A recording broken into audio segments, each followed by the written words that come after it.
Welcome back to the Money Show, and this is the time where we get your mutual fund portfolio checked by the expert. And as we know that there are a plethora of funds available in the market to invest your hard-earned money, but how do you assess which is the right fund for your portfolio, and what are the criteria that one should look at to help you navigate through this maze? We have on board Kaustav Belapurkar, who is the Director Fund Research at Morningstar Investment Advisors India.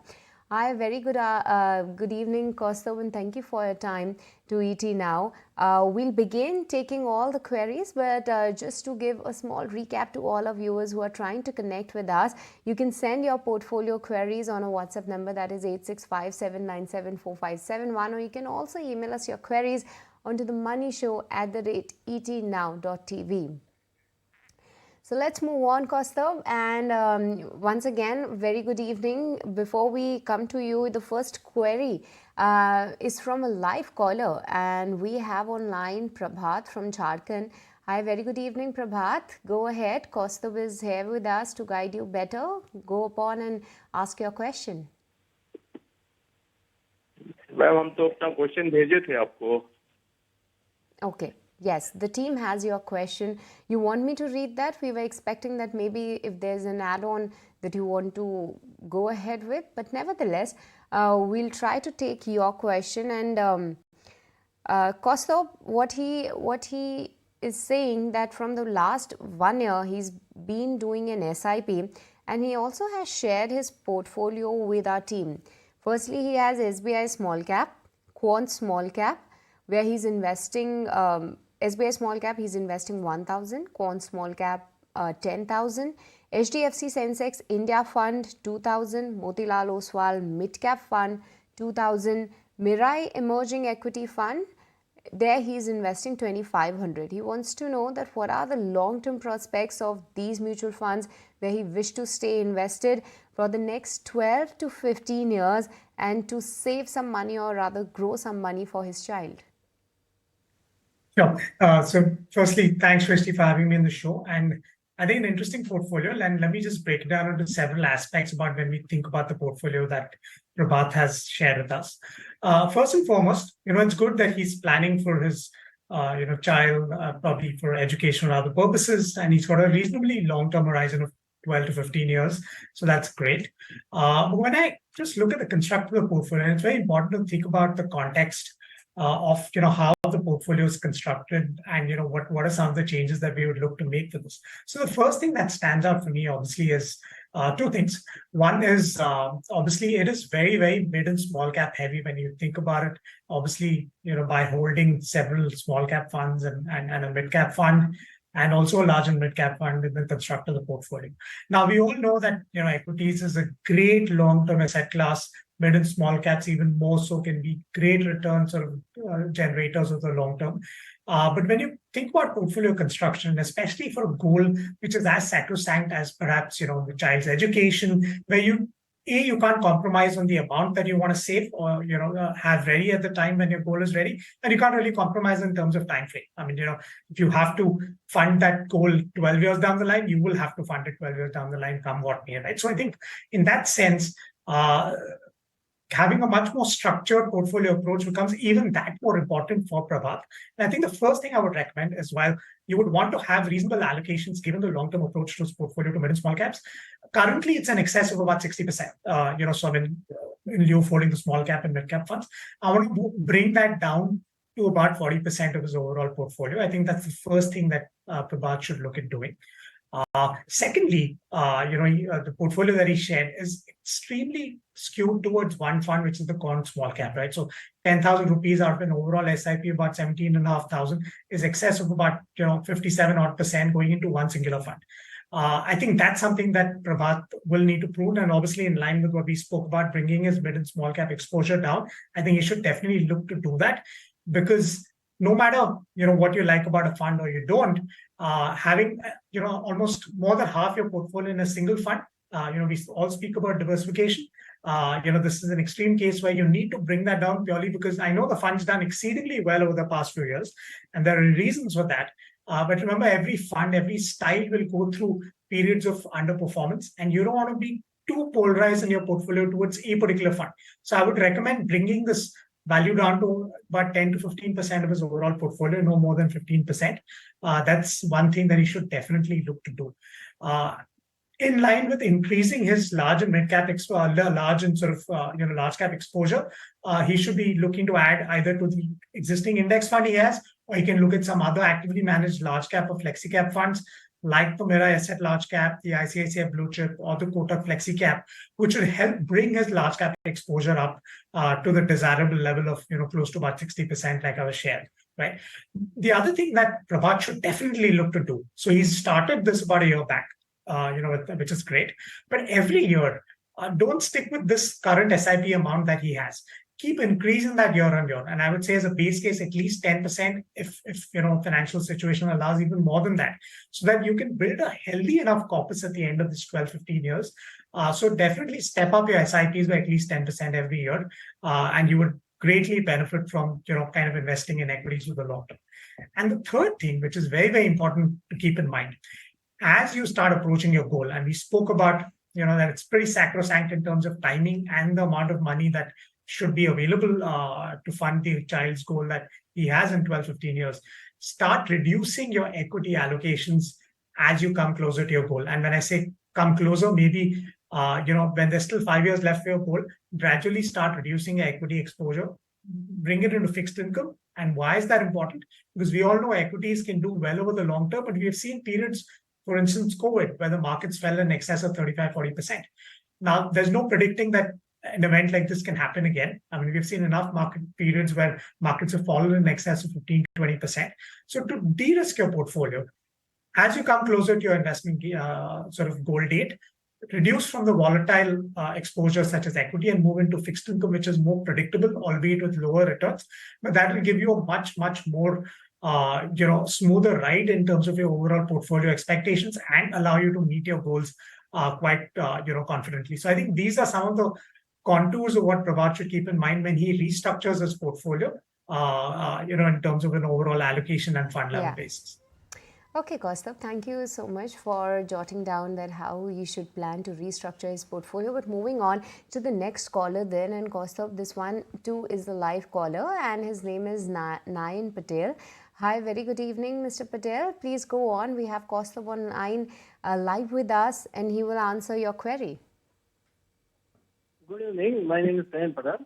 मुझे जानना है कि मुझे 10 years में 10 करोड़ का corporate इकट्ठा करना है, तो कौन से फंड्स में मुझे और कितना इन्वेस्ट करना होगा? ओके, आपको 10 करोड़ का फंड इकट्ठा करना है, पर कितने साल में? 10 इयर्स में। अच्छा, 10 इयर्स में। Okay, Kaustav, you heard his question. He wants to get his portfolio at a big amount, maybe in the next 10 years. So any fund that he can start investing in, and also guide him that what should be the monthly SIP amount that he needs to be looking at. Sure.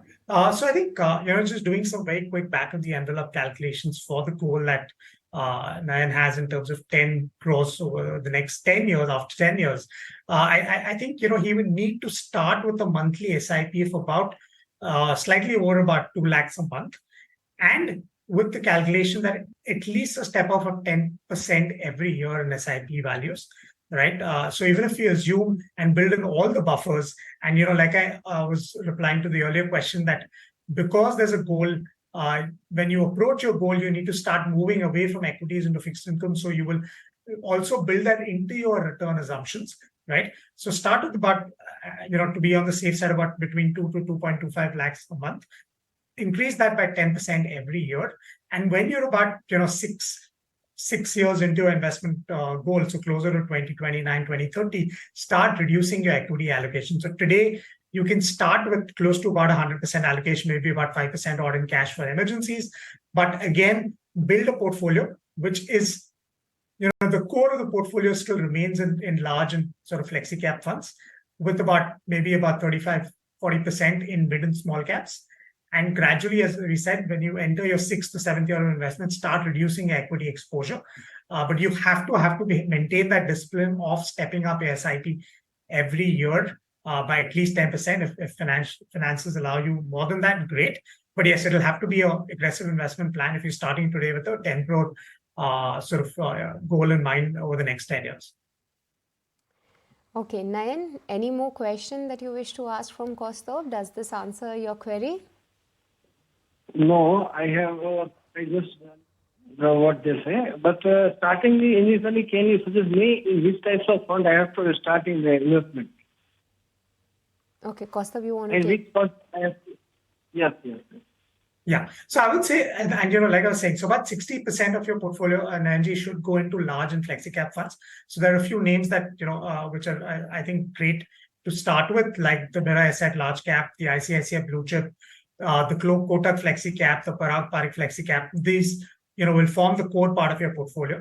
The remaining 35%, which goes into equities, 5% remains in, an ultra short-term fund for emergency purposes. The remaining 35%, about 25 odd percent can go between, say, a Kotak Emerging Equity, which is a mid cap fund, a DSP mid cap, another exciting mid cap strategy, and the remaining 10% is a small cap in the HDFC small cap. So this gives you exposure across the various capitalization buckets that we spoke about, and also gives you different styles of management between, because we've recommended funds from varying fund houses with different styles. So it'll give you a good holistic mix of funds, which will, evergreen your portfolio in a way that, as an investor, we've seen certain styles work at different points of time. And if you mix these styles, then you get a much more stable portfolio sort of movement, rather than very, very lumpy performance if you're running funds with a very similar style. So I think that's the other thing that is very important. And I think these funds that we spoke about will give you that good diversification mix across asset classes and styles. So I think if you do that, continue with the SIPs, step it up, you should comfortably meet your goal with the values that we spoke about. Okay, so that was the solution coming in for Nayan. But moving on, and the last query that we wish to take onto the show, Kaustubh, is coming from Narayan.